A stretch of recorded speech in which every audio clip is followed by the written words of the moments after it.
கடகராசிக்கு இந்த ஆவணி மாதம் எதை எதை செய்யலாம் செய்யக்கூடாது. நம்ம வேலை சார்ந்த விஷயத்தில் இருந்து வந்த பழைய நினைவுகள் என்னென்ன இருக்குதோ அதெல்லாம் முதல்ல தூக்கி போட்டு புதுமை வேலைகளை நீங்கள் ஆரம்பிங்க. எடுத்து வைங்க. என்னென்ன பழைய லெஜரில் இருந்தோ மொத்தத்தையும் ஃபினிஷ் பண்ணிட்டு இப்போ புதிய வேலையை தொடங்குங்க. எல்லாத்தையும் க்ளோஸ் பண்ணுங்க. எதையுமே நிலுவையில் வைக்காதீங்க. கடகராசிக்காரங்க இதுக்கு முன்னே அது மாதிரி ஆளே கிடையாது. இப்போ 2-5 ஆண்டுகளாக இந்த பிரச்சனையெல்லாம் அவங்களுக்கு உருவாயிருக்கு. நாம் அது மாதிரி கிடையாது. ஏன் இப்போ நடக்குது இதெல்லாம்? பகவானுடைய பார்வை, அந்த அஷ்டமத்து சனியின் தாக்கம் என்பது எல்லாருக்கும் உண்டு. நீங்கள் தான் இல்லை சுவாமி, நீங்கள் கேட்டு பாருங்கள். உங்களுடைய தாண்டி இருக்கக்கூடிய சிம்மராசி கேட்டு பாருங்கள். உனக்கு முன்னே இருந்த மிதனராசிக்காரை கேட்டு பாருங்கள்.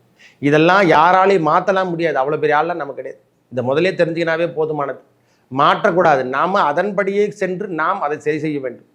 ஒரு ஓடுதுறான்னா அந்த ஓடத்தில் நாமும் சென்று தான் அதை நீந்தி தான் நம்ம அந்த கரையை ஏறணும்.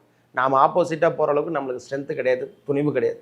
இறைவன் கொடுத்த வழியை காமிச்சு நாமும் சென்று விட வேண்டும் என்று சொல்கிறோமில்ல. அதே போல தான் நம்ம வாழ்க்கையில் ஏற்பட்டு வந்த துன்பமான நிகழ்ச்சி. நாம் முன்னே எப்படி இருந்தோம்? இந்த வேலையை கொடுத்தா இன்றே முடித்து விடுவோம்.